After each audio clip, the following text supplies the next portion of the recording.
ઉમેશ મકવાણાએ સરકાર પર પ્રહાર કર્યા છે। સરકાર ઓબીસી એસસી એસટીના પ્રશ્નો સાંભળતી નથી। સરકારી ભરતીમાં અમારા ઉમેદવારોને અન્યાય થતી હોવાની વાત તેમણે કરી છે। આ સાથે જ બધા જિલ્લામાં અમે પ્રતિનિધિની નિમણૂક કરીશું તેવી પણ વાત કરી।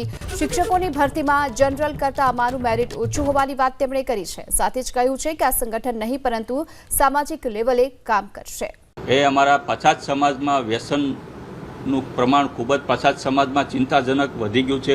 વ્યસન મુક્તિના કાર્યક્રમો આપવાના છે। અમારો પછાત સમાજના બાળકો કેવી રીતના શિક્ષિત બને, અમારા પછાત સમાજના બાળકો વધુમાં વધુ કેવી રીતના આઈએએસ બને, આઈપીએસ બને, આના માટેનું અમે આજે સંગઠન જાહેર કરીએ છીએ।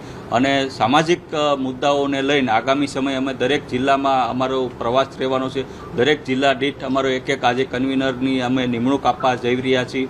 અને સાથોસાથ આ કોઈ રાજકીય સંગઠન નહીં રહે। સરકારના ધ્યાનમાં આમાં ઘણા બધા મુદ્દાઓ અમે ધ્યાન દોરશું અને જરૂર પડશે જો સરકારશ્રી અમારા સામાજિક મુદ્દાઓ નહીં ધ્યાન આપે, ઓબીસીના મુદ્દાઓ નહીં ધ્યાન આપે તો પછી ગાંધી ચિંધા માર્ગે પણ અમે